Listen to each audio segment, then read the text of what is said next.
Hello guys, আমাদের সামনে এখন আমরা ব্যাটারিগুলোর সব সদস্যকে পরিচয় করে দেবো।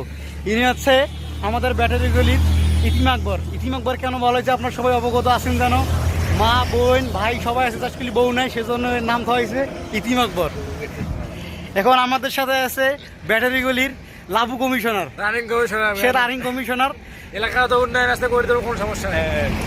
এখন আমাদের সাথে আছে ব্যাটারিগুলির ডান্সার শাহ আলম।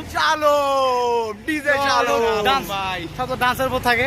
এবারে আমাদের সাথে আছে ব্যাটারিগুলির সেকেন্ড কমিশনার মুদি আনোয়ার, তাকে আপনারা সবাই অবগত আছেন। মুদি আনোয়ার আগামী ইলেকশনের কমিশনার ইলেকশনে দাঁড়াবে। আমি ইলেকশনে দাঁড়াবো, এই লাভু কমিনার হালাইকে কোনো ভোট দেখুন না হয়, সব ভোট আমার ভাগে। এখন আমাদের সাথে আছে আমাদের ব্যাটারিগুলির বডি সোয়েল, সে সবসময় জিমের উপর থাকে, ভরপুরে থাকে সে। আরেকটা কথা না বললেই নয়, যিনি ভিডিও করলেনি কিন্তু কুত্তা মিশায়। না আমি হাঁটি